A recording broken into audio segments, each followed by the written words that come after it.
This is Marianas Press, journalism by journalists, with you at the center as we cover the news and sports stories here at home and across the region. Fact-driven, multimedia, truthful coverage. What is your vision? Where are the limitations? Where are the boundaries? Online at marianaspress.com, on Facebook, Instagram, YouTube, and WhatsApp as it happens. I'm out of here. I'm sorry, I'm out. I don't want to tolerate this thing anymore. This is just too much. We ask the hard questions. Some say our economy it's an is instant gratification to us. We practice responsible journalism, taking local coverage to new heights, powered by you. This is Marianas Press, where every voice finds its story.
I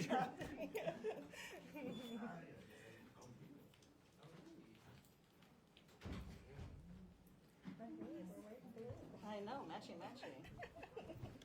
We didn't even plan it, but we should have told Vicky. These yeah, are see? hot mics right now, just to let you know. You can say whatever you want.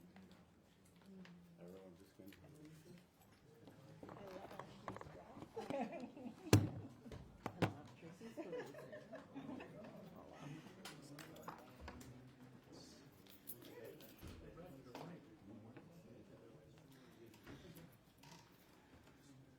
Morning, everybody. Morning. Hi, how you doing? Cabrera, how you doing? Okay, sir, how are you? It's been a long time. Yeah. Your voice for Thailand or what?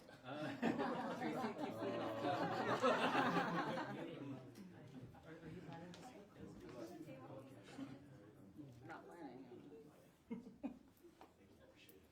Hey, Tomas. Man, how you doing?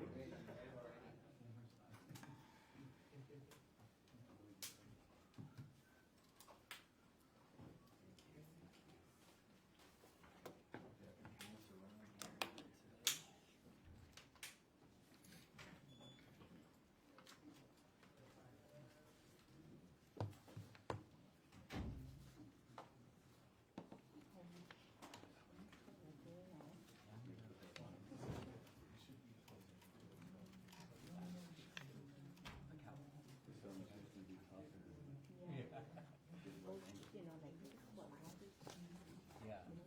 that's something. I think I understand that all the time. So it's always supported to It's just, Ashley, gotta go. It's Charity's birthday, that's why. You're press ready. It worked out. But the one for,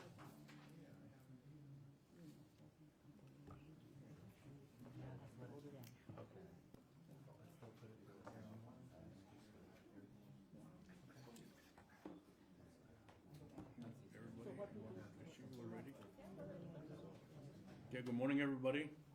I want to welcome our friends from the media this morning to help us publicize this executive order that we're doing this morning. This is in regard to the audit, NMI audit. So this morning I'll be signing the executive order 2025-003, reinforcing the duties and responsibility of the single audit committee.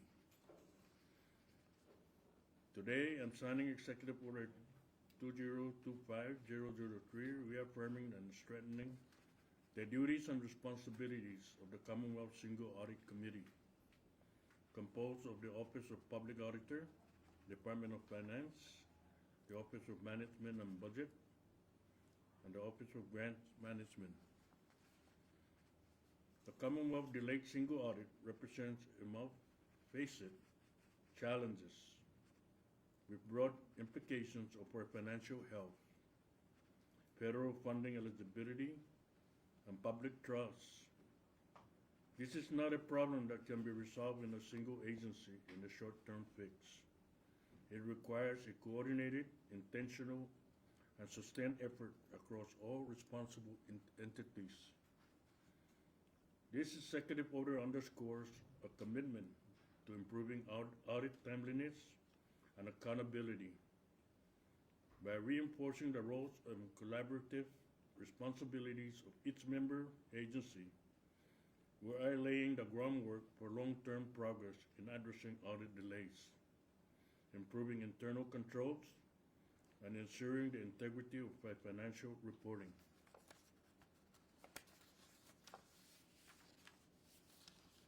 The timely completion of single audits is not just a compliance issue. It is a matter of fiscal responsibility, transparency, and good governance. It is also key to our federal grantor partners in fulfilling their mission to assist our people with a wide range of key projects and programs. If the NMI, including its autonomous agencies, does not expeditiously catch up with the audit and it resolve the audit findings, key future grants may be withheld. So I call on all members of the Single Audit Committee to continue working together with urgency and purpose. And I assure the people of the Commonwealth that this administration will continue to provide the leadership support necessary to restore full audit compliance. So let us move forward with diligence and unity to strengthen our financial stewardship and safeguard the trust placed in us by our citizens and our federal partners.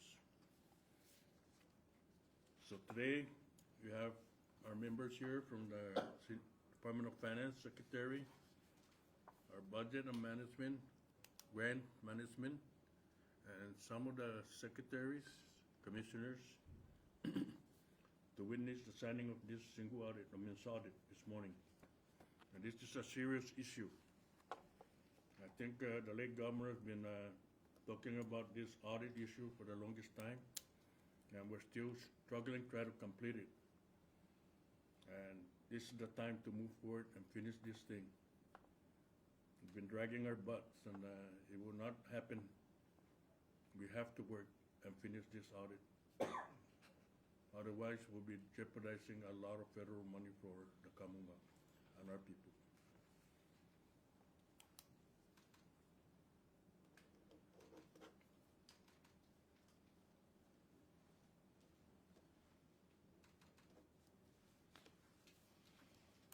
Okay. Any question, Miriam? Yes, can we get a question about just how this looks like to work within the government? Will there be a working group or a task force? And what's the timeline? Are you working against the clock here? Thank you, Governor, and thank you for that question, Tomas. And before I answer that, I'd like to just share my statement from the Department of Finance. And so thank you again, Governor Apatang, media partners, and everyone that is present here today. The Department of Finance fully supports the Governor's executive order that strengthens the role of the Single Audit Committee and improves coordination with our autonomous agencies. This action is critical to helping the CNMI catch up on our audits and meet an expedited timeline. We know this is an important step towards strengthening our financial reporting and ensuring we meet our federal obligations. It is our goal to complete the FY 2023 single audit by next May, the FY 2024 single audit by October 2026, and be completely caught up with the 2025 and 2026 single audits by fiscal year 2027. Over the next 24 months, the Department of Finance is ready to work closely with our committee partners who are here today, the Office of the Public Auditor, the Office of Management and Budget, and the Office of Grants Management, with greater focus, effort, and collaboration to get the job done.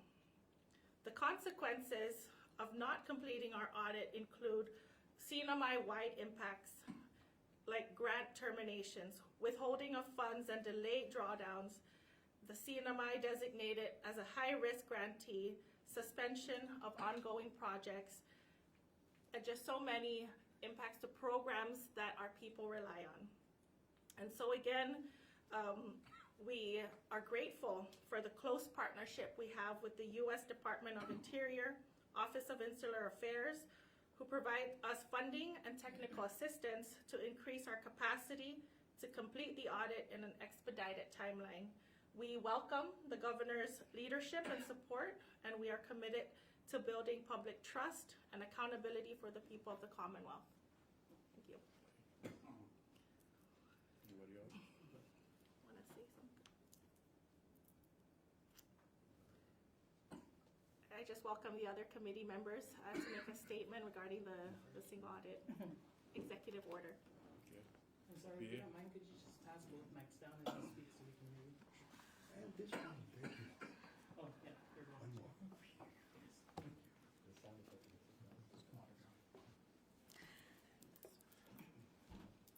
Hi, Ashley Koss, Legal Counsel of the Office of the Public Auditor. I do not have a prepared statement because I just got pulled into this, but I would say that OPA is excited to work with the working group.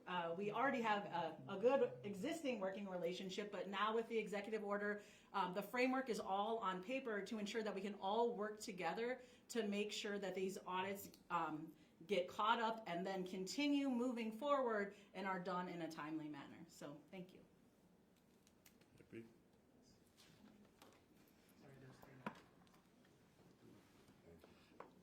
Good morning. Thank you, Governor. On behalf of the Office of Grants Management, we are committed to strengthening the accountability and compliance under the Single Audit Executive Order. Working with the Single Audit Committee and the Office of the Public Auditor, OGM will coordinate the audit entrance exam conferences, provide compliance training, identify high-risk programs, and assist with corrective action plans, and support agencies in resolving audit findings. By enhancing training, oversight, and access to financial systems, OGM aims to ensure proper stewardship of public funds and build greater public trust in government financial management.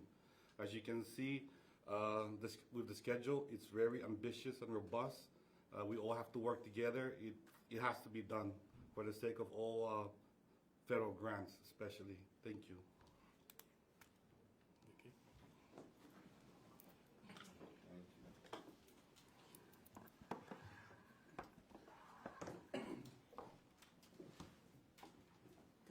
Good morning, everyone, and thank you, Governor, for the executive order. This is a much-needed, document that would assist the Single Audit Committee to ensure that this time-sensitive project is completed because there is jeopardy in our federal programs. And we call on all of the department agencies and the component units to assist and cooperate with us to be able to complete this and be out of the loop on all of those consequences that were mentioned earlier by the Secretary of Finance. Thank you. Okay. Yeah, please just give us the perspective of this. Can you just give us a little background that leads to the formation of this Single Audit Committee? Maybe any cabinet members or maybe the governor himself can answer the question. I can take that, Governor. Okay. The background on this need for the EO really stems from being delayed in our single audits. When this administration came in 2023, the NMI government just completed its 2020 audit. And so because we were already behind at that starting point, the Department of Finance sought federal assistance to help increase our capacity and our ability to catch up. And what we have found over the past 2 years was a need for increased collaboration, increased clarity of the roles of each of the committee members here today so that we can meet this ambitious and aggressive timeline. Like I mentioned before, we are attempting to do something that has never been done before. We have never been in this position where we have increased federal oversight and increased federal pressure to catch up on our audits because it jeopardizes our federal grants. We are already seeing the negative impacts of delayed audits. We are seeing federal grants being withheld. We are seeing federal grants being terminated. And we are seeing increased requirements of our programs because of our single audit. And it is not just us here today that is responsible for this. Like Ms. Vicky had mentioned, it includes all departments, all agencies. It includes our autonomous agencies. We need their coordination, their collaboration, and we need them to take the audit completion and timeliness seriously. And so I believe this message from the governor through the executive order puts the pressure on all CNMI agencies, all CNMI autonomous agencies to catch up because it is affecting everybody. And so we're really glad that this is in place. There's a lot of clarity in the roles and responsibilities laid out in the executive order. And I believe with this tool in our tool belt, we are better prepared for this ambitious timeline. Where did this scrutiny come from? When did it start, and what do you think inspired this extra level of scrutiny? I believe it started with the new presidential administration, the Trump administration, and I believe it's the new leadership under the Office of Insular Affairs, and who is also a very strong partner. And so we are grateful again for their support, because it benefits both of us. They want to see success in their programs, in the funding that's provided to the CNMI. They want to see success across all the federal programs that we have. And so it is timely. It should have been done, but we are doing it now. And thank you again to the governor for his support. What was the reasons for the delay in single audit? Because this is the first that it happened. I remember 7 years ago, CRM was not able to draw down funds because of the delayed audit, right? So this time, what are the reasons for the delay? Is any information about that? So we have some main contributing factors to why the audits were delayed.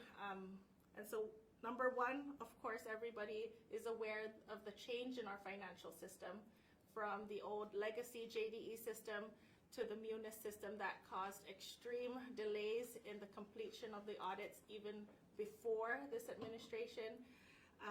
And so for us to come in and reconfigure and fix our books has taken a lot of effort. And so that was one main challenge. Another is the change in our auditors. As you know, Deloitte has been our auditor for 20 years and has left the region. And that has caused a huge disruption in the audit experience that the departments have had for the last 20 years. And then also having a new auditor who is Ernst & Young, doing the single audit with the CNMI for the first time. There was a big learning curve there, but I think now that we've completed at least one audit, we're about to complete the FY22, we are in a better position with our new auditors to meet this timeline. Thank you. Finance Secretary, do you have a ballpark figure how much in terms of grants that we lost because of delays in the audits? I don't have that figure with me right now in terms of loss, but I can tell you how much federal dollars are at risk because of the single audit question costs that have accumulated in our audits, which right now stands at $104 million of federal funding that has been questioned up to FY 2021.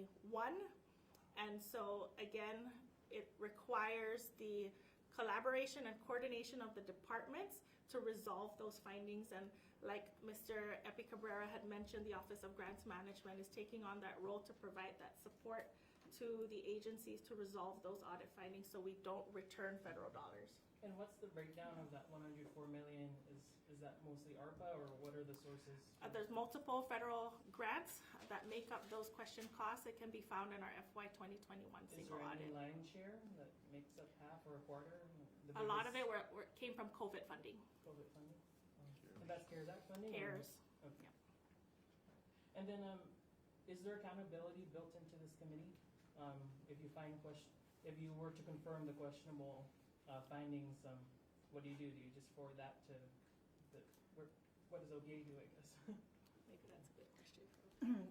Yes, obviously, we want to address the question findings, and so then they don't keep appearing in future audits.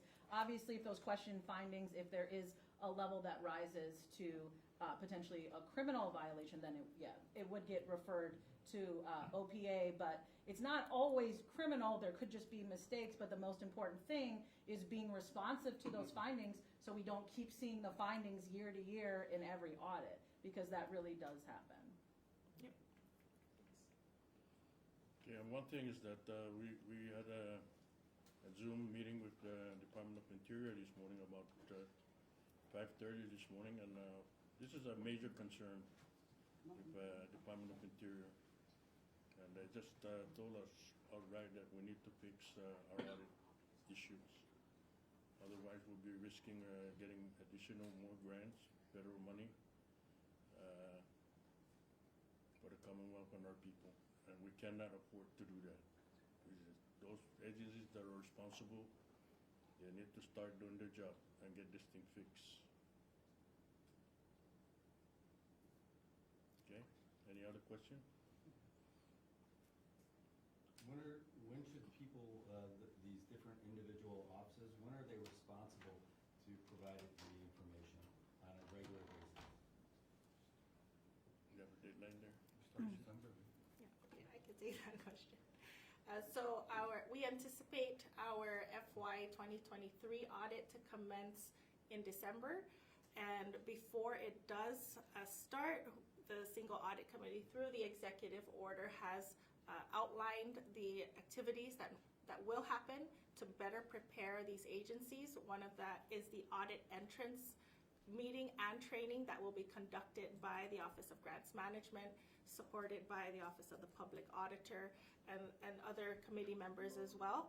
And so we have outlined, and we spent a lot of time going through what would be the most helpful and impactful way to plan out this project timeline so that the agencies have the right support and the right tools to be successful in completing their part of the single audit.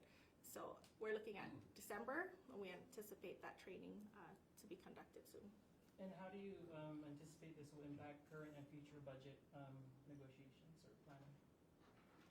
I hope that this would be a positive note for all our federal partners to show the seriousness of this administration and just the collaboration and commitment that we are putting together here in the CNMI so that we can catch up to improve the accountability of the federal funds that have been awarded to the CNMI.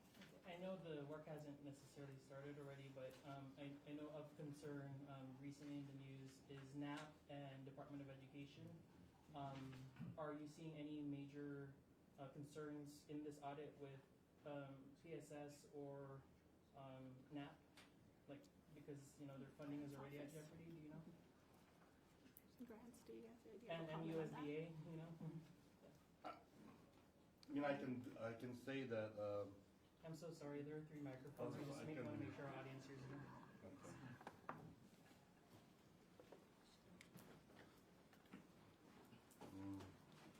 Thank you. I can say that with the large influx of money we received, federal dollars we received during those years, the threshold is starting at $3 million, right? So that's about 13 to 17 agencies that will be audited. So I do remember that NAP is on that list, and specifically for their PBT, maybe their disaster coupons, or and for, I don't believe PSS, because they're a component unit, so that's a separate audit. So we primarily focus on the central government with the single audit and receive the component audits, the units, their audits in. Just clarificatory information. So when the single audit was delayed in the past, I remember the only consequence was that that agency was put in a reimbursable mode, right? That means they cannot draw down the money. They have, the local government should pay for it and then reimburse later. That was the consequence when this happened first time. Now this time you're saying that it's not only that. That means that the funding is totally going to be. That's the case now. Yes. It's a potential consequence. Why is it not the same consequence as before? Is it because of the different administration? Federal policy. Okay. So this is worse than before, right? Because at least in the past, only the drawdown was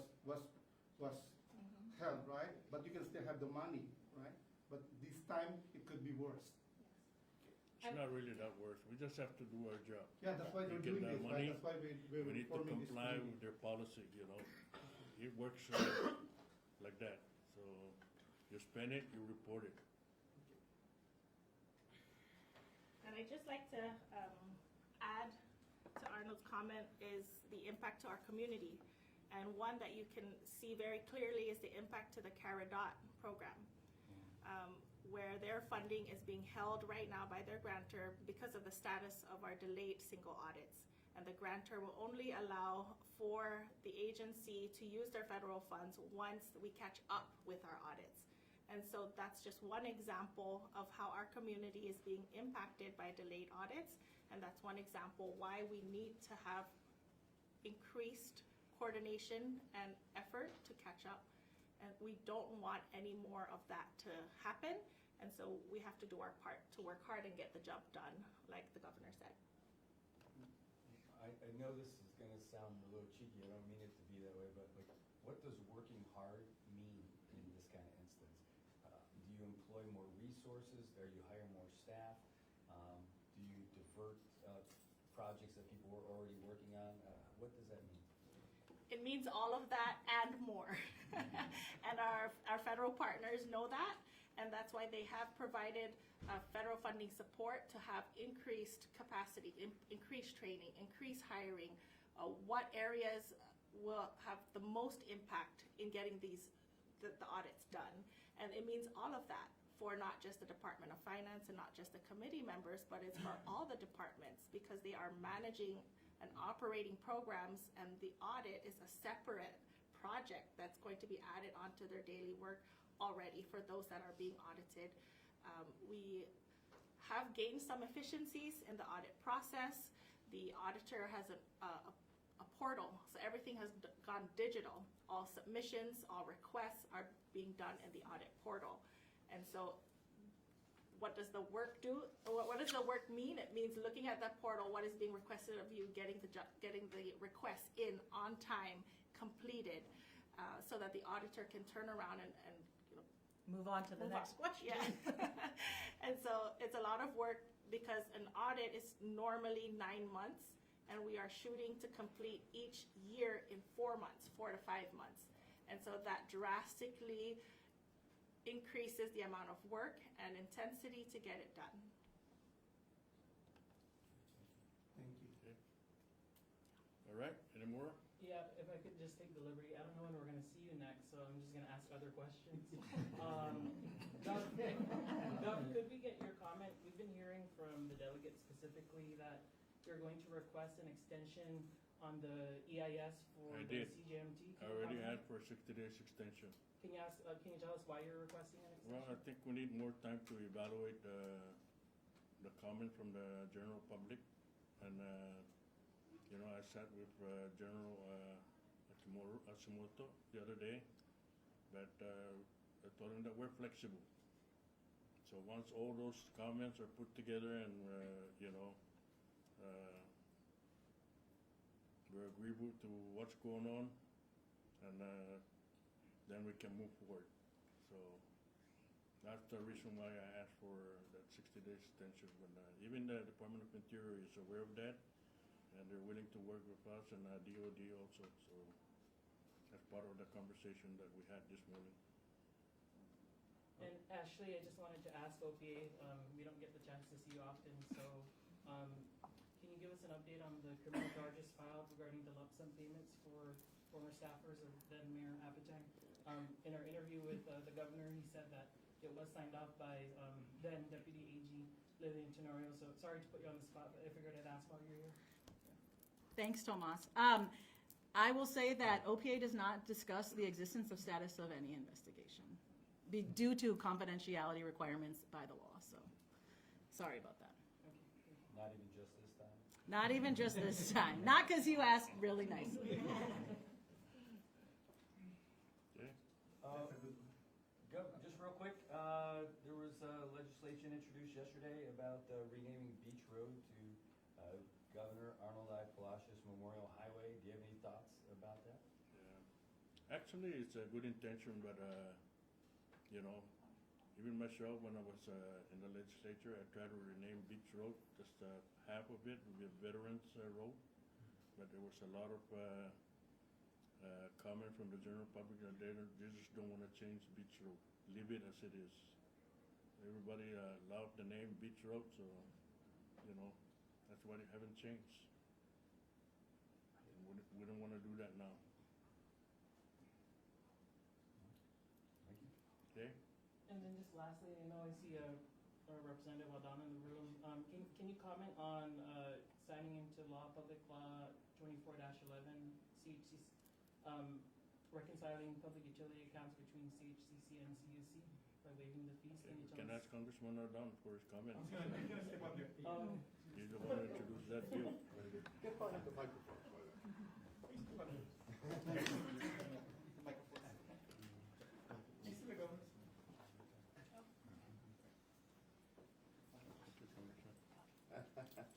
a chair.